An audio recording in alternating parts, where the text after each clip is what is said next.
Hoy con este texto terminamos nuestras reflexiones alrededor de agua sacada de los pozos, ¿no?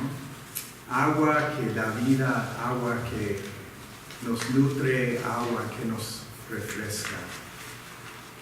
Comenzamos esas reflexiones y recuerden, hablando de los rancheros y las vacas que podría uno encerrar o podría uno, como los australianos hacen, excavar un pozo hondo para que siempre habrá nutrición, siempre habrá hidratación para ellos, agua para su vida. Y miramos cómo Dios, en las varias historias que hemos encontrado, procura brincar las cercas de prejuicios para poder ofrecer ese agua viva de la presencia de Dios a la mujer samaritana. Vimos cómo Dios provee agua vital para los exiliados como Agar y Ismael. Vimos cómo Dios desea darnos un lugar amplio donde podemos desenvolver nuestra vida, encontrar nuestro tribu, construir algo abundante. Vimos cómo tenemos un pozo de nuestros antepasados que brindan su vida, experiencia, su fe y su experiencia para ayudarnos y guiarnos en nuestra vida hoy. Y hemos visto también la manera en que Dios nos invita a profundizar en nuestra propia realidad para no vivir como víctimas de otros, sino descubrir nuestra fuerza personal. Hoy tenemos la última reflexión sobre los pozos que dan vida. Y dice el escritor de Isaías que nosotros podemos tomar agua del pozo de la salvación, tomar agua de las fuentes de la salvación. Y quisiera iniciar con la primera frase de este texto en capítulo 12. Dice, en aquel día tú dirás. Pues tenemos que preguntar cuál día es. ¿Cuál es aquel día? En aquel día. Y para contestar esa pregunta tenemos que volver a la página o al capítulo anterior, que es un texto bastante conocido para muchos de nosotros, un texto que escuchamos casi todas las Navidades o advenimientos. Escucha cómo comienza. Del tronco de Isaí brotará un retorno, un vástago nacerá de sus raíces, el Espíritu del Señor reposará sobre él, Espíritu de sabiduría, de entendimiento, Espíritu de consejo y de poder, Espíritu de conocimiento y de temor del Señor. Y se deleitará en el temor del Señor, no juzgará según apariencias, ni decidirá por lo que oiga decir, sino que juzgará con justicia a los desválidos y dará un fallo justo en favor de los pobres de la tierra. Destruirá la tierra con la vara de su boca, matará al malvado con aliento de sus labios, y la justicia será el cinto de sus lomos, y la fidelidad el ceñidor de su cintura. El lobo vivirá con el cordero. El leopardo se echará con el cabrito, y juntos andarán el ternero y el cachorro de león, y un niño pequeño los guiará. La vaca pastará con la osa, sus crías se echarán juntas, y el león comerá paja como el buey, y jugará el niño de pecho junto a la cueva de la cobra, y el recién destetado meterá la mano en el nido de la víbora. No harán ningún daño, ni estrago en todo mi monte santo, porque rebosará la tierra con el conocimiento del Señor, como rebosa el mar con las aguas. Es un texto mesiánico, un texto que declara la esperanza de Dios de proveer un líder que gobernará el pueblo con una justicia verdadera.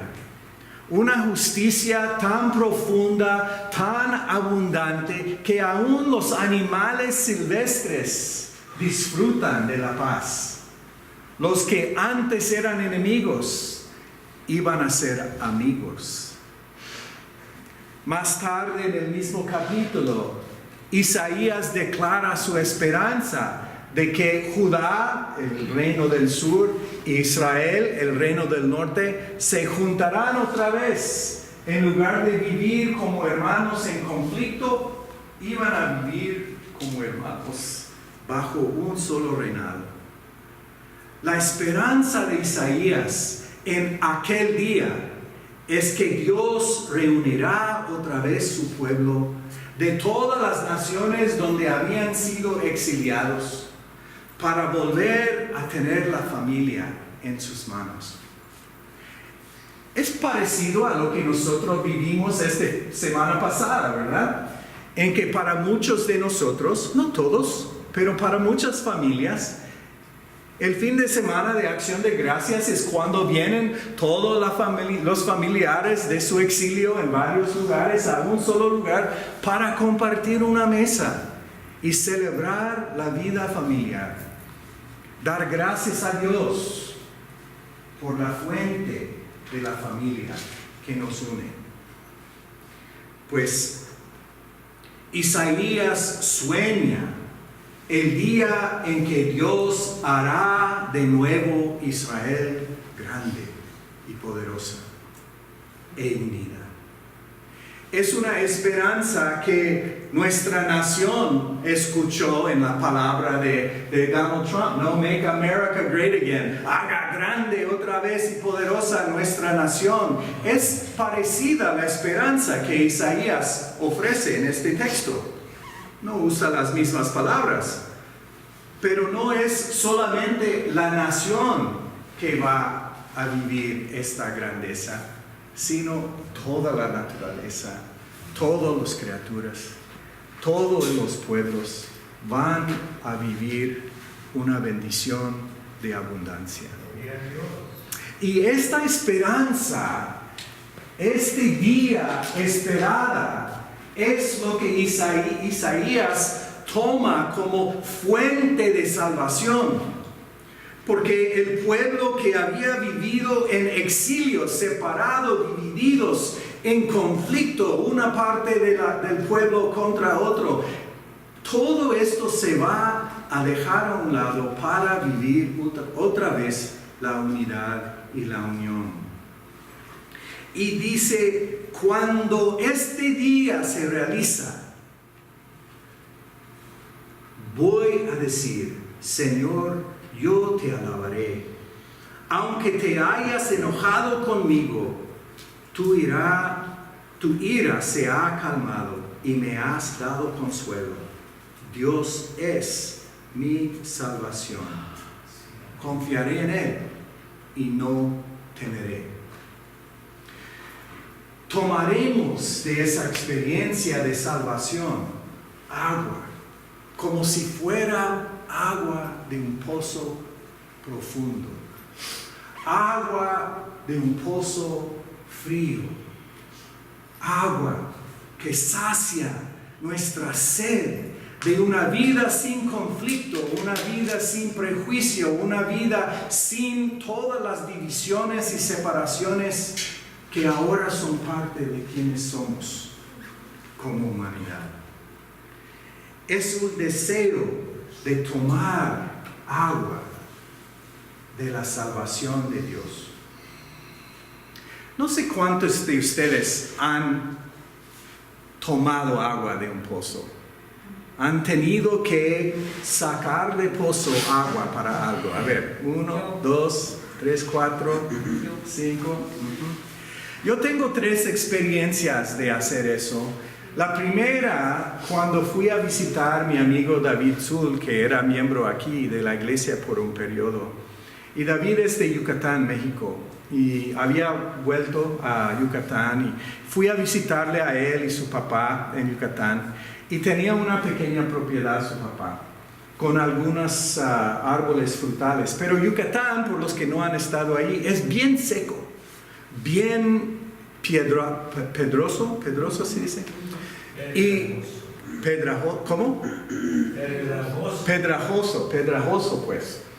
Pero esos árboles estaban en buena condición, dando fruto y todo, y me sorprendió porque es muy árido allá.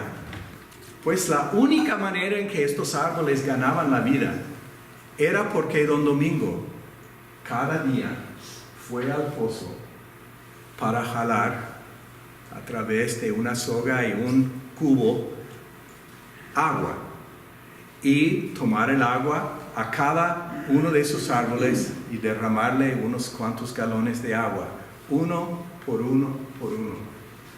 Trabajo pesado. Y él a sus 70 y cuantos años me recuerda de Tirso porque era un hombre fuerte a pesar de su edad. Entonces la segunda vez las siguientes 2 veces eran en Guatemala. Una vez cuando estuvimos en un pueblo y la familia con la cual nosotros nos quedamos sacó todo su agua de un pozo excavado en la tierra, en la montaña.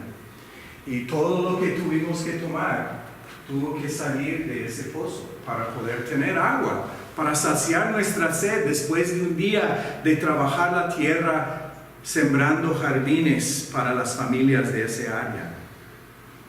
Y la última ocasión era mi primer viaje a Guatemala para ayudar a un orfanato que tenía siembras, pero su pozo no proveía agua adecuada para hacer un sistema de riego. Y nosotros fuimos ahí y excavamos el pozo doble la profundidad para poder entonces crear suficiente agua para que pudieran regar sus plantas.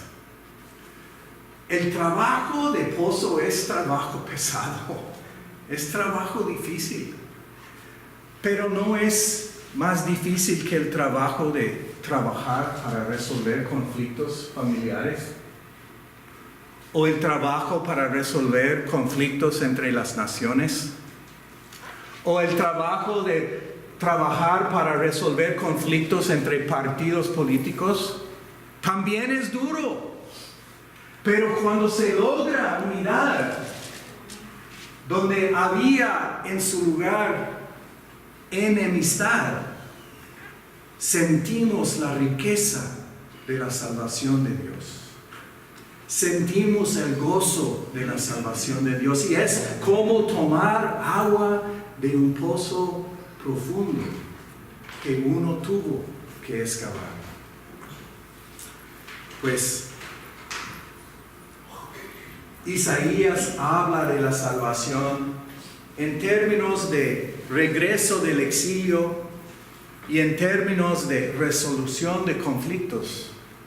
Pero la experiencia de salvación no se limita solo a esas 2 experiencias, sino que hay muchos que hemos vivido la salvación con otras metáforas y con otras realidades. Una metáfora que se utiliza para hablar de la salvación es: los que eran ciegos ahora pueden ver. Los que tenían enfermedad ahora son sanos. Los que vivían lejos ahora están cerca. Pensando en mi propia vida y la vida de los que yo conozco, hay experiencias muy ricas de salvación. La experiencia de familias quienes han tenido hijos o hijas lejos en la guerra o en un negocio en otro país, y cuando vuelve el hijo a la casa seguro y sano, es gozo, es razón de gozo, es razón de celebrar, de exclamar con gratitud que Dios ha salvado nuestro hijo o nuestra hija. Cuando mis papás tuvieron cirugía en sus cataratas y descubrieron la capacidad de ver colores y ver sin tener que usar lentes, era una cosa maravillosa. Y daban gracias, como Rosalinda también conoce bien. Cuando alguien ha vivido la esclavitud de una adicción y descubre la libertad de poder vivir sin que inyectarse, sin que tomar la droga que había dominado su vida por tantos años, es una experiencia de salvación. Y mi pobrecita esposa hoy se quedó en la cama con vómitos y diarrea. Es primera vez en todo su tiempo ahí en la iglesia que no se ha presentado para dirigir el culto. Y se siente tan horrible. Pero yo sé que vendrá un día, ojalá no tan lejos, cuando se sentirá mucho mejor y dará gracias a Dios y sentirá como que está tomando agua refrescante del pozo de la salvación. La salvación es el cambiar o, ¿cómo es? Revoltar las mesas, ¿no?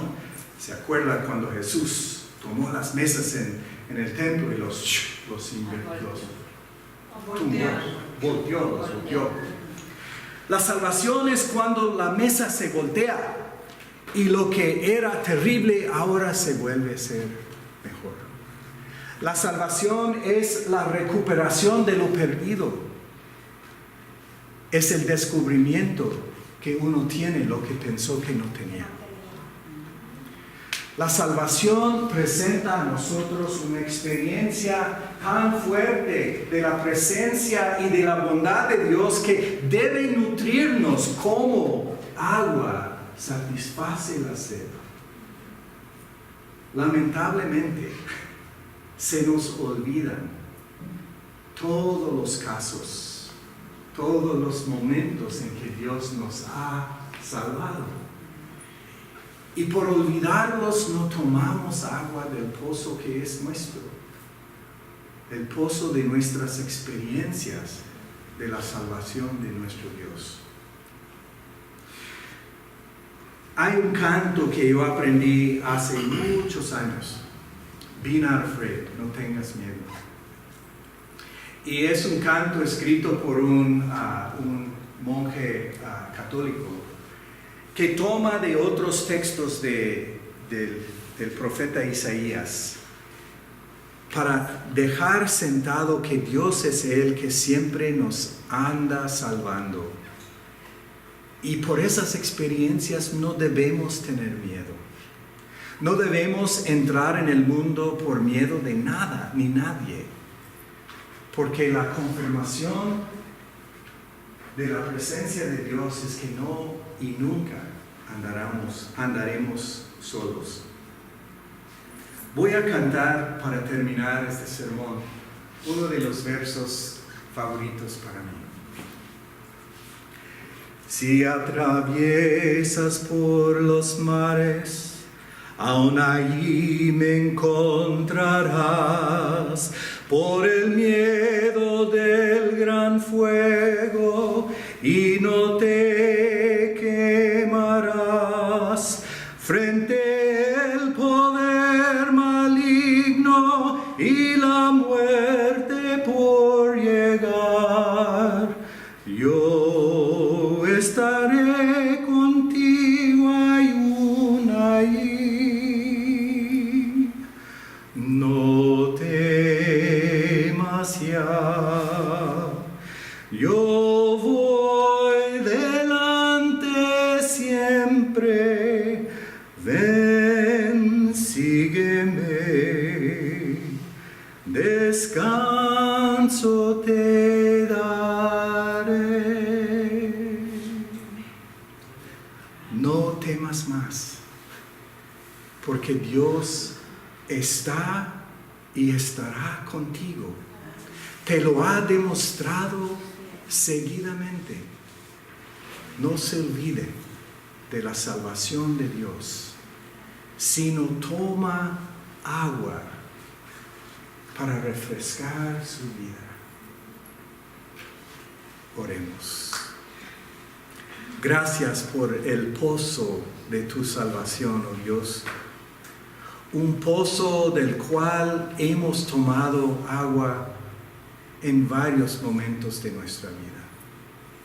Perdónanos cuando se nos olvida cuántas veces nos has rescatado, para que nunca tememos lo que viene por delante. Por Cristo te lo pedimos. Amén.